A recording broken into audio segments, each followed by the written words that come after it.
এখন আমি কিন্তু সরাসরি চলে এলাম আমাদের ব্লাড সান ক্লাবের সামনে। দেখুন এই বছর ব্লাড সান ক্লাবের থিম কিন্তু রয়েছে তারাপীঠ। আমি এখন অলমোস্ট এখন বাজে 10:30। দেখুন আমি কিন্তু ব্লাড সান ক্লাবের সামনে দাঁড়িয়ে রয়েছি, যেখানে পুজোটা হচ্ছে 2024 সালের। এবার তাদের থিমটা কিন্তু তারাপীঠ। তোমাদেরকে এখন প্যান্ডেল প্রস্তুতির কাজ কতটুকু এগিয়েছে এটা দেখাবো।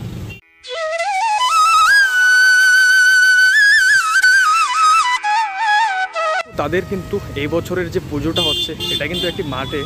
দেখুন এইখানে তাদের পুজো প্যান্ডেলটা বানাচ্ছে 2024 সালে। তাদের থিমটা কিন্তু এবার রয়েছে তারাপীঠ, মানে একদম সেই লেভেলে একটি প্যান্ডেল বানাচ্ছে। দেখুন তাদের প্যান্ডেলটার উচ্চতাটা কিন্তু অনেকই বড় হয়েছে। আর তাদের প্রায় বাঁশের কাজও মনে হয় মোটামুটি শেষ, এবং তাদের কাঠের বাটামের কাজ চলছে এখন প্যান্ডেলে। আর এবং তার সঙ্গে কিন্তু রয়েছে তাদের প্রতিমা কিন্তু ভিতরে পুরো মাটির কাছে একদম কমপ্লিট তাদের। আর এখানে কিন্তু এই যে প্যান্ডেলটা বানাচ্ছে তারাপীঠ, তার সঙ্গে কিন্তু তারাপীঠের যে কিছু দৃশ্য আছে, যে শ্মশানগুলি এখানে কিন্তু ফুটিয়ে উঠবে এবার 2024 সালে। শ্মশান নিয়ে তাদের প্যান্ডেলটা পুরোটাই বানানো হচ্ছে। আর দেখুন এইখান থেকে কিন্তু দুটা এন্ট্রি গেট রয়েছে। দেখুন এদিকেও ঢুকতে পারবে, এদিকেও ঢুকতে পারবে, মানে প্যান্ডেলটা পুরোটাই বলতে গেলে একটু ওপেন টাইপের থাকবে 2024 সালে। দেখুন 2024 সালের ব্লাড সান ক্লাবের প্যান্ডেল। আর কতটুকু এগিয়েছে তোমাদেরকে আমি ভিতরে নিয়ে দেখাবো কাজ। আর প্যান্ডেলটা তো আর দেখার কিছু নাই, যে সামনে থেকে আমি যতটুকু দেখাচ্ছি এতটুকুই। আর সাইড দিয়ে একটি কিসের ঘর বানাচ্ছে আমি বলতে পারছি না, কিন্তু তাদের যে শ্মশানটা কিন্তু ঠিক এখানে হয়ে থাকবে, যে মিডল জায়গাটা রয়েছে ওইখানে শ্মশানটা হয়ে থাকবে। আর যে ঠাকুরগুলি বানাচ্ছে এটা কিন্তু শ্মশানে এই ঘরটাতেই সেট হবে, কোনখানে আমি বলতে পারছি না। পুজোর দিন আসলে তোমাদেরকে পুরোটা ভিডিও আমি দেখিয়ে দেবো। দেখুন আর দেখুন তোমাদেরকে তারাপীঠ আবার দেখাই। এই হলো 2024 সালের তারাপীঠ মন্দিরটা।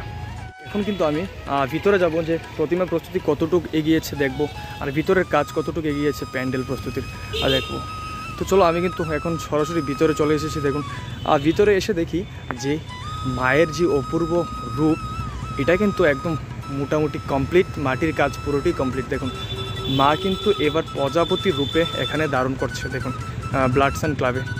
তো ব্লাড সান ক্লাবে 2023 সালে একটি ঘটনা হয়ে গিয়েছে, যে মায়ের মণ্ডপ সজ্জা, যে এটা কিন্তু একটি ঘটনা হয়েছিল। তো তার জন্য 2024 সালে কিন্তু এখানে প্যান্ডেলটা এবার বানিয়েছে একটি মাঠে।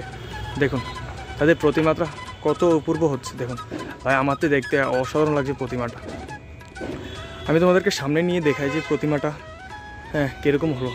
আর দুই সাইডে কিন্তু দুইটি অসুর রয়েছে। দেখুন আর মায়ের যে সন্তানগুলি এগুলি কিন্তু প্রজাপতির যে এটাকে কি বলে ডানা, ওইগুলিতে রয়েছে। দেখুন কার্তিক এবং গণেশ, আর উপরে কিন্তু সরস্বতী লক্ষ্মী রয়েছে। আর ঠিক মিডল যে মা কিন্তু দাঁড়িয়ে আছে। দেখুন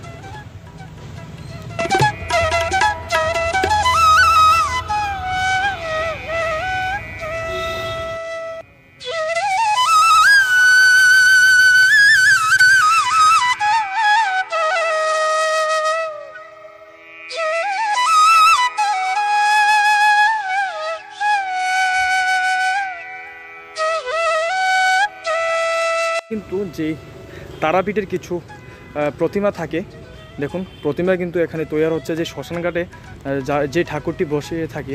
দেখুন এখানে কিন্তু তৈরি হচ্ছে। কাকু কিন্তু ইতিমধ্যে ঠাকুরের যে প্রস্তুতি চলছে। দেখুন আর এখানে কিন্তু যে তারাপীঠের একটি পায়ের অংশ থাকে মার, ওইটা কিন্তু এখানে বানানো হয়েছে। দেখুন এটাকে সম্ভবত সামনে বসাবে আর কি। এই ঠাকুরটা কিন্তু শেরোয়ালি মা।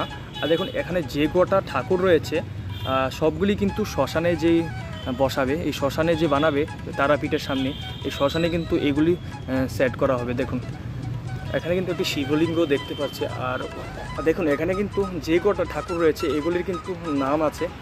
এ হলো আমাদের বামাখ্যাপা। এই তারাপীঠের যে মা রয়েছে ওকেও দেখাবো আমি। এ হলো তারাপীঠের ঠাকুরটা। দেখুন খুব অপূর্ব বানিয়েছে। দেখুন এ হলো তারাপীঠের মা। এখনও পুরোপুরি কমপ্লিট না কাজ, এখনও কিছু বাকি রয়েছে কাজ। দেখুন এ হলো বিষ্ণু। তাদের সবগুলিই কিন্তু এখানে শ্মশানঘাটে সেট করা হবে এই ঠাকুরগুলি।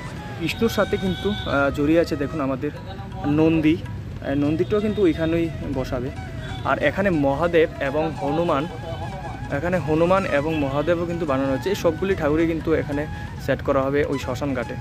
তোমাদেরকে আরেকটি জিনিস দেখে, এই হলো তাদের মেন যে পুজোটা হবে দুর্গা মায়ের। এই হলো ঠাকুরটা, দেখুন। আর এটা কিন্তু জাস্ট মানুষ দেখার জন্য আর কি, দর্শনার্থী যে দেখবে অপূর্ব মায়ের রূপ, এটা হলো তাদের। আর মেইন যে পুজো হবে এ হলো ওই দুর্গাটা, দেখুন এক কিনার দিয়ে কিন্তু বানিয়ে রেখে দিয়েছে। এখন শুধু তাদের বাকি রয়েছে যে কালারের কাজ রয়েছে, শুধু বাকি।